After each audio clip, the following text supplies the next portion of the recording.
Hey there!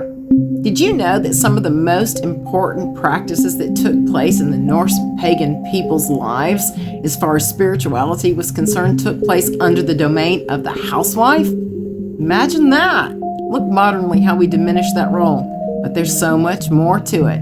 Let's dig in. From the time of the ancient Germanic tribes, women were seen as those spiritual leaders of the household, revered as being magical, imbued with magical powers, holy, and with a special gift for prophecy. And these beliefs stayed safe all the way through up until the advent of Christianity. And with the further introduction and spread, especially in Scandinavia, of Christianity, we saw a very bad reaction to women and their practices within the family and the spiritual role, especially those who practice the arts of Seidr, or were called Gidja, or spaewives.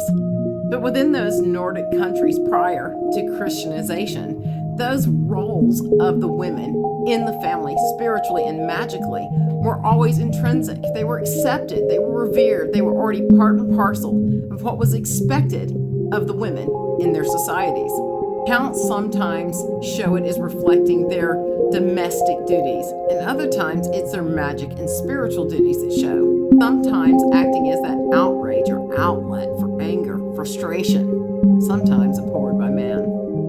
We can see this studied in Gertz, pages 126 through 141. Women of the Viking Age found magic in their spindle, in weaving things into their family's clothing, in their distaff, in revenging herself upon those who they felt were deserving in society, using powerful magic. And again, magic in the Nordic corpus is not defined by one single solitary practice. Seidr is a broad umbrella that covered many different practices, not only for women, but also for men.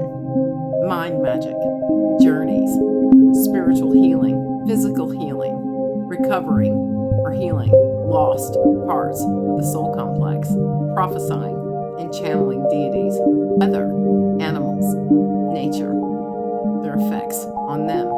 Although we know that Seidr was a solitary art, we also know that there was a retinue of attendees.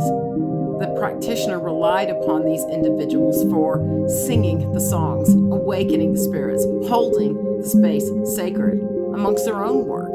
And there's even a few rare evidence in the sagas of people working together as Seidr practitioners as a whole, mostly amongst family members who were practitioners, a pair of sisters, a father and son.